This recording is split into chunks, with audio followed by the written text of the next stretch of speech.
வணக்கம், welcome to Tiruchendur Sundar. நான் உங்கள் கோட்டை சுந்தர். இன்னைக்கு காலையில் ஒரு வீடியோ போட்டிருப்பேன். மூத்த குடிமக்கள் செல்ற வழியில் ஒரு வயசு கீழே உள்ள குழந்தைங்க மற்றும் மாற்றுத்திறனாளிகள் மற்றும் கர்ப்பிணி பெண்கள் எல்லாருமே டேக் கட்டிட்டு அந்த வழியாக தரிசனம் செய்ய அனுமதி உண்டுன்னு சொல்லியிருப்பேன். தனியாக ஒரு வீடியோவாக போட்டிருப்பேன். அது லொக்கேஷன் வந்து கரெக்டாக அந்த என்ட்ரன்ஸ் வந்து எங்கன்னு சொல்லி எக்ஸாக்டாக வந்து நான் இந்த வீடியோவில் போட்டிருக்க மாட்டேன்.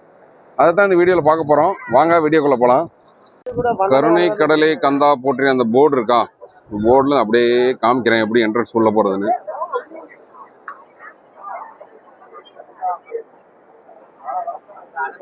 இங்கே ஒரு செக்யூரிட்டி ஆஃபீஸர் இருக்காரா, அப்படியே உள்ளே வரணும். இப்படி இந்த வழி தான் உள்ளே வந்து அப்படியே உள்ளே போகணும்.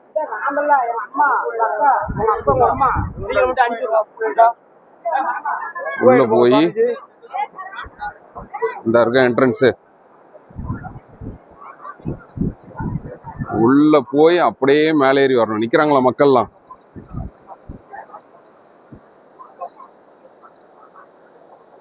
ஸோ இந்த வீடியோ வந்து ரொம்ப யூஸ்ஃபுல்லாக இருக்கும்னு நினைக்கிறேன். திருச்செந்தூர் வர்ற உங்கள் ஃபேமிலி அண்ட் ஃப்ரெண்ட்ஸ்க்கு எல்லாருக்குமே ஷேர் பண்ணுங்கள். நன்றி, வணக்கம்.